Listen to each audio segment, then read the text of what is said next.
E aí, pessoal do curso técnico de enfermagem do CEAP, tudo certo? Bora para mais uma conversa? Hoje a gente vai fazer aquela revisão rápida, bem focada sobre os tratamentos oncológicos. A gente já entendeu como a célula do câncer funciona, como é feito o diagnóstico, então agora o foco nas armas que a gente tem para lutar contra ele. Vamos nessa! Então, beleza. Se a gente já sabe como o câncer é diagnosticado, o próximo passo é, claro, saber como combater. E para isso, a gente tem basicamente 3 pilares, sabe? As nossas principais armas nessa batalha. São elas a cirurgia, a quimioterapia e a radioterapia. A gente vai dar uma olhada no básico de cada uma delas agora. Vamos começar pela mais antiga de todas e talvez a mais direta ao ponto, né? A cirurgia. É isso, é a intervenção física, mão na massa. Pensa nela como a primeira linha de ataque, principalmente quando o tumor é descoberto bem no início. E aqui está o pulo do gato. Olha só, o objetivo não é simplesmente tirar aquele caroço que a gente está vendo. Não mesmo. O cirurgião vai tirar o tumor e também um pedacinho do tecido em volta que parece saudável. Isso é o que a gente chama de margem de segurança. Para quê? Para ter certeza, mas certeza mesmo, de que nenhuma célula do mal ficou para trás. É tipo fazer uma faxina completa no local. Mas atenção aqui, porque isso é super importante. Nem toda cirurgia oncológica quer dizer cura, tá? A gente precisa separar as coisas. De um lado, a gente tem a cirurgia com intenção curativa. O nome já diz tudo, né? A meta é tirar tudo, limpar a área e, se tudo der certo, curar. É a abordagem mais radical. Agora, do outro lado, existe a cirurgia paliativa. E aqui, gente, o foco muda completamente. O objetivo não é mais a cura, é aliviar um sintoma, controlar uma dor, descomprimir um órgão, enfim, é dar mais qualidade de vida e conforto para o paciente. São 2 mundos diferentes. Beleza, então? Deixando o bisturi de lado um pouquinho, vamos entrar agora no mundo da física, da energia. A gente vai falar da radioterapia. Pensa assim, aqui a nossa arma não corta, ela irradia. É uma energia super potente, muito focada, que vai lá e destrói as células do câncer com o maior cuidado do mundo para não machucar o que está saudável em volta. A lógica por trás disso é até que simples, mas é muito poderosa. É como se a gente usasse feixes de radiação invisíveis, tipo um míssil teleguiado mirando direto nas células doentes. É uma ótima estratégia para tumores que estão num lugar só, bem localizados, ou, sabe, depois da cirurgia, a rádio entra como uma limpeza final, para garantir que nenhuma célula teimosa ficou ali para contar a história. E essa radioterapia pode ser feita de 2 formas principais, tá?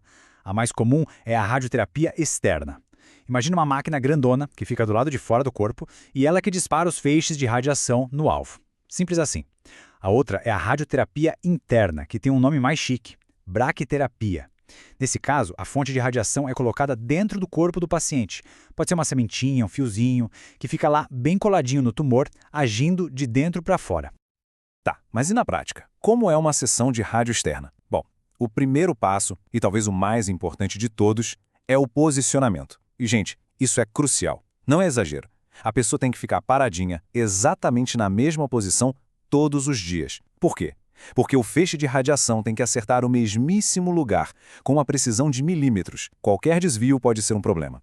Depois que está todo mundo posicionado, aí sim a máquina começa a trabalhar. E não é de qualquer jeito, não. A dose de radiação, o ângulo que ela vai entrar, a intensidade, tudo, absolutamente tudo, é calculado por uma equipe de físicos e médicos. O objetivo é um só, acertar o tumor em cheio e desviar o máximo do que está saudável. É física pura, trabalhando para salvar vidas. E por último, o ritmo do tratamento. Ninguém toma essa radiação toda de uma vez só. Seria muito agressivo. O tratamento é todo fatiado em várias sessões, quase sempre uma por dia, durante algumas semanas. Essa pausa entre uma sessão e outra é fundamental. Ela dá um respiro para as nossas células saudáveis se recuperarem do golpe, enquanto as células do câncer, que são mais fracas para se consertar, vão morrendo aos pouquinhos. Muito bem, agora a gente vai virar a chave completamente. Pensa comigo, cirurgia e radioterapia são como snipers, ataques de precisão, num lugar só. A quimioterapia é a tropa de choque que age no corpo inteiro. É o que a gente chama de ataque sistêmico. Ela não fica só num lugar, ela vai para todo canto. A químio, né? Ela nada mais é do que o uso de medicamentos, os famosos quimioterápicos, que caem na corrente sanguínea e viajam, vão para o corpo todo. Por isso que ela é a arma principal quando o câncer já se espalhou ou quando a gente desconfia que ele pode ter se espalhado. Onde o sangue chegar, a químio chega junto. Mas como esses remédios sabem quem atacar? Ah, essa é a parte genial. A químio foi feita para atacar células que se dividem muito, muito rápido. Agora pensa, qual é a principal característica de uma célula de câncer? Isso mesmo, ela se multiplica loucamente, sem controle. A químio vai lá e, pá, interrompe esse ciclo de divisão. Ela basicamente trava o motor de crescimento do câncer.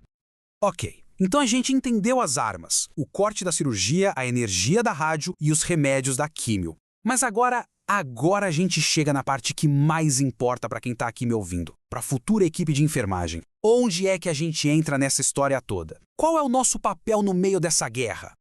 A resposta, gente, está aqui. O nosso maior desafio e também a nossa maior contribuição é ajudar a gerenciar e minimizar os danos colaterais. Lembra do que eu falei? Que a químio ataca as células que se dividem rápido? Então, o problema é que o nosso corpo tem um monte de células saudáveis que também se dividem rápido. E a químio, infelizmente, não sabe diferenciar todo mundo. É daí que nascem os famosos e temidos efeitos colaterais. No caso da radioterapia, os efeitos geralmente ficam ali, perto de onde a radiação foi aplicada, sabe? É mais localizado. Então pode aparecer um cansaço que não passa, uma baita irritação na pele que fica parecendo queimadura de sol, náuseas e, dependendo da área, pode rolar uma mucosite, que é aquela inflamação chata na boca ou no intestino que pode dar dor e diarreia. Agora na químio, como ela roda o corpo todo, os efeitos colaterais também são mais espalhados. É por causa dela que vem a queda de cabelo, a tal da alopécia. Por quê? Porque as células que produzem o cabelo se dividem super rápido. Os enjoos e vômitos, que podem ser bem fortes, a mucosite de novo, e um dos mais sérios que a gente precisa ficar muito de olho, a mielossupressão. É quando a químio ataca a medula óssea e a produção de células do sangue cai. Isso mexe com a imunidade, com a coagulação, mexe com tudo, é um ponto de atenção máximo. E é exatamente aqui, gente, nesse caos dos efeitos colaterais, que a enfermagem brilha. Olha só o que diz essa citação. Quando fala equipe de saúde, pensem em quem está ali do lado do paciente 24 horas por dia. Somos nós. É a enfermagem que está na linha de frente para manejar tudo isso. É a gente que vai dar o remédio para o enjoo na hora certa, que vai ensinar o cuidado da pele, que vai orientar sobre o que comer. E talvez o mais importante de tudo, é a gente que vai estar lá para ouvir, para acolher. Então, para a gente fechar essa nossa conversa de hoje, eu queria deixar uma provocação no ar.